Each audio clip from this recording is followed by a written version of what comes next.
मुंबईच्या जोगेश्वरीमध्ये 12 वर्षाच्या चिमुकलीवर सामूहिक बलात्कार करण्यात आलाय। चिमुकली घरामध्ये एकटी असल्याचं बघून आरोपींनी तिला घरातून उचलून नेलं।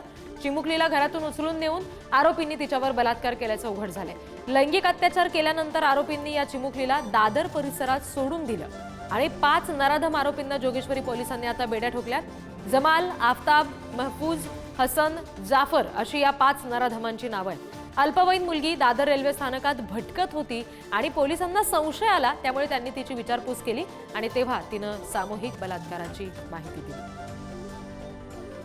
अत्यंत गंभीर आणि किळसवाणा हा प्रकार आहे। अवघी 12 वर्षाची चिमुकली आहे जोगेश्वरीतली, घरात एकटीच होती आणि ती घरात एकटी असल्याचं बघून या 5 आरोपींनी तिला उचलून नेलं, तिच्यावर सामूहिक बलात्कार केला आणि त्यानंतर दादर परिसरात तिला सोडून दिलं।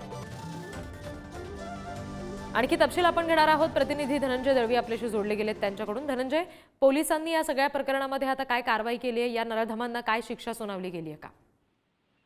रिद्धी, आपण जर पाहिलं तर पुण्याच्या स्वारगेटमध्ये झालेली महिलांच्या अत्याचाराची घटना ही ताजी असतानाच मुंबईच्या जोगेश्वरी परिसरात सुद्धा माणुसकीला काळीमा फासणारी घटना ही घडलेली समोर आलेली आहे। एका 12 वर्षाच्या या मुलीवर सामूहिक बलात्कार अत्याचार झाल्याचं समोर आलेलं आहे। हे या मुलीला एकटं बघून या नराधमांनी तिच्यावर अत्याचार केला, आळीपाळीने तिच्यावर बलात्कार केल्याची माहिती समोर आली। आपण जर पाहिलं तर दादर रेल्वे स्थानकात ही मुलगी फिरत असताना पोलिसांना संशय आला आणि त्यांनी तिची विचारपूस केली असता सामूहिक बलात्कार झाल्याचं या तिच्या विचारपूसमध्ये समोर आलेलं पाहायला मिळालं आणि या सगळ्या संदर्भात जोगेश्वरी पोलिसांशी संपर्क करून तिचं अपहरण झालं असल्याची तक्रार असल्याचं सुद्धा सांगण्यात आलं होतं आणि या सगळ्यानंतर आता या 5 नराधमांना अटक करण्यात आली आणि पॉस्को कायदे अंतर्गत कलमाची वाढ करून या 5ही नराधमांना वर गुन्हा नोंदवण्यात आलेला आहे। निश्चित, आणि त्याच्यामुळे आता त्यांना काय शिक्षा होते हे पाहणं महत्त्वाचं असेल,